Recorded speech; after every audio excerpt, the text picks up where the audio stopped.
أن الله سبحانه وتعالى عندما أنزل هذا الكتاب كما قلنا أنزل فيه عبر ودروس وآيات وأحكام، فعلى المسلم أن يفتش فيها ويحاول أن يستمتع بتلك الدروس لتكون له معيارا في هذه الدنيا وسبيلا للنجاة في الآخرة وطريقا يهتدي به المهتدون وضياء يستنير به من أراد أن يستزيد من نور الله عز وجل. اللهم اجعلنا من الذين يستمعون القول فيتبعون أحسنه. اللهم عافنا واعف عنا وعلى طاعتك أعنا ومن شر خلقك سلمنا وإلى غيرك لا تكلنا وعلى الدين والإيمان كما يتوفنا وأنت راض عنا غير غضبان. ربنا لا تؤاخذنا إن نسينا وأخطأنا.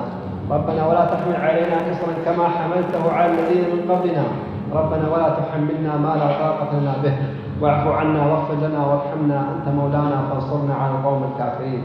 اللهم إنا نسألك الهدى ونسألك التقى ونسألك العفاف والغنى نسألك اللهم موجبات رحمتك وعزائم مغفرتك والغنيمة من كل بر والسلامة من كل إثم والفوز بالجنة والنجاة من النار.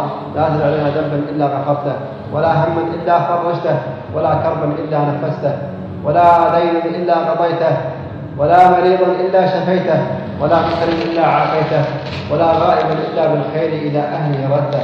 اللهم اغفر للمسلمين والمسلمات المؤمنين والمؤمنات الأحياء منهم والأموات. اللهم اغفر وارحم لمن أنشأ هذا المكان ولمن عمل الله فيه خيرا وإحسانا.